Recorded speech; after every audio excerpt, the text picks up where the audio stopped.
Most parents think they lose influence when their child becomes a teenager, but many lose it years earlier. Every time you repeat an instruction that never becomes reality, your child learns something about your voice, and that lesson stays longer than the instruction itself.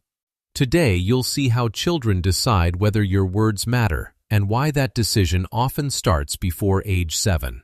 It's the end of the day. Your child is watching a screen. You say, 5 more minutes, then we're done. 5 minutes pass. Nothing changes. You say it again, then again. Eventually, the screen stays on because you're tired and you don't want another fight.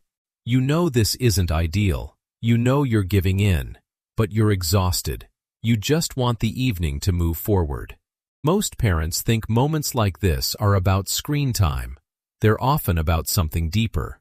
Because your child is not only learning what the rule is, they're learning what happens when they ignore it. Children do not build respect from speeches. They build it from patterns, from what happens after your words and from whether your actions match them. And the uncomfortable part is this. Many of the struggles parents face at 12 started being practiced at 5, quietly, one small interaction at a time. You walk into the room in the morning, you look at your child and say, "Put your shoes on, sweetie, we need to get ready for school." The child sits completely still, eyes glued to the toy in their hands.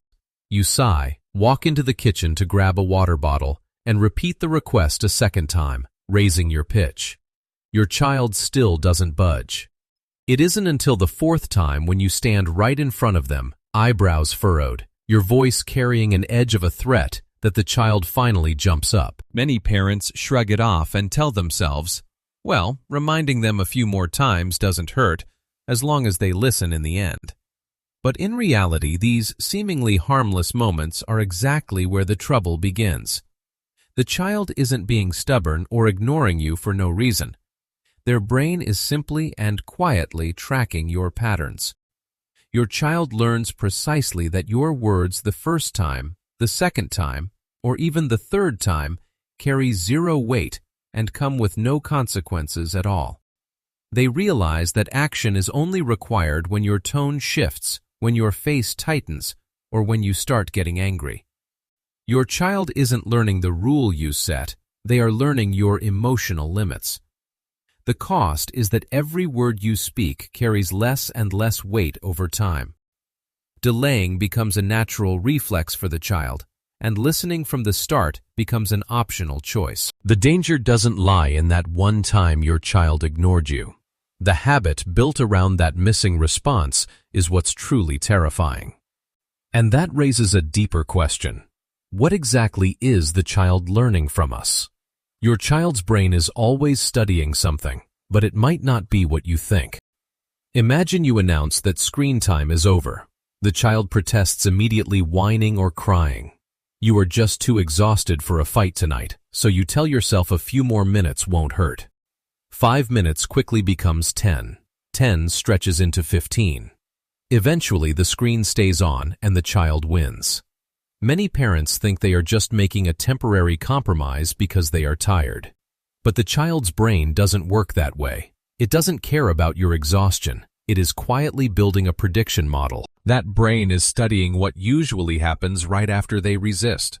Children do not ask themselves, "What did my parent just say?" They ask, "What usually happens next?" If the answer is a compromise, then the boundary you set instantly becomes negotiable. Authority is not heard through long explanations. Authority is predicted through real outcomes. The cost is that your child's testing behavior will increase and compliance will decrease. Your child learns about authority from the actual results, not from your lectures. And once you understand that, several common parenting habits suddenly look very different. Most parents do not reward defiance intentionally, but many reward it accidentally. Look at these 3 common habits. First, counting to 3. You count 1, 2, 3. But after that number 3, absolutely nothing happens. The child learns that counting is just a built-in delay. Second, threatening consequences. You say you will take away the toy or cancel the park trip. But later, because you are busy or tired, you let it slide. and never enforce it. Third, public compromises. The child throws a tantrum at the mall. You feel embarrassed under everyone's eyes, and you tell yourself, "I just need peace right now." You hand over your phone to buy their silence. Many parenting struggles are accidentally practiced at home long before they appear outside. The child learns quickly which limits are real and which limits disappear under pressure. The problem is not the tantrum. The problem is what the tantrum achieves. If defiance gets them what they want, their brain logs it as a winning strategy. The cost is more testing, longer negotiations, and more emotional leverage against you. Every shortcut that solves today's stress borrows from tomorrow's authority. And eventually a child reaches a conclusion most parents never see happening. This is the moment most parents miss. Because nothing dramatic happens. You are at the park. You look at your watch and tell your child gently, 5 more minutes, then we're leaving. 5 minutes pass, nothing happens. You get distracted by your phone or caught up in a conversation and you extend the deadline. Again and again. You think you are practicing patience, but you may be teaching delay. Your child is not challenging your authority, they are measuring it. Their brain quietly updates the prediction, learning that deadlines move, instructions bend, and pressure changes outcomes. Respect weakens quietly. Negotiation becomes the default response, and authority becomes conditional. Most parents never realize they are doing this every single day. So what creates respect instead? Most people think respect is created by strength, but children experience it through consistency. Imagine a completely different approach. You walk over, calmly get down to their eye level, and give one clear instruction.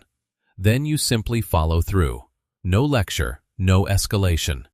You are not teaching with words, you are showing them an inevitable reality.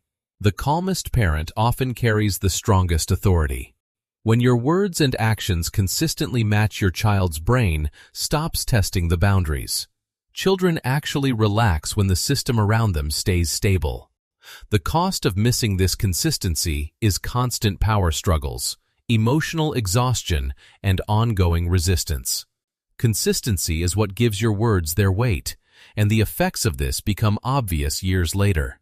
The hardest parenting problems rarely appear overnight. They are usually built slowly. Many parents comfort themselves by thinking, "This is just a phase." But the reality is, teenage resistance often starts as childhood inconsistency. Look at the future of 2 different children. One child grows up expecting guidance to matter, knowing their parents' words carry weight. Another grows up expecting every rule to be negotiated, believing every boundary can bend. The profound difference between them did not happen by chance.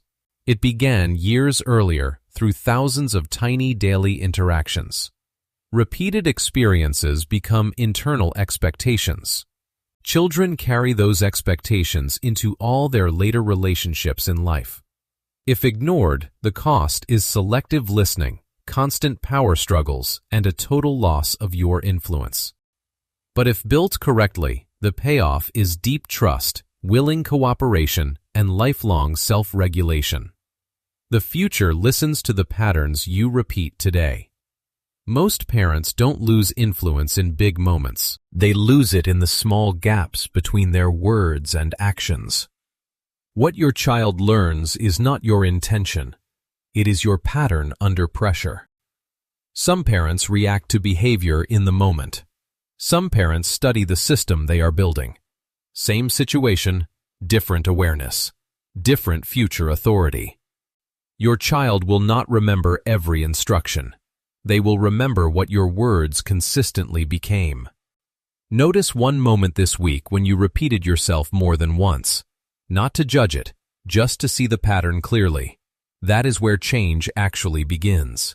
If this gave you a clearer way to see your daily interactions, there is more depth like this ahead. Small patterns don't feel important when they happen. They only feel important later. #10.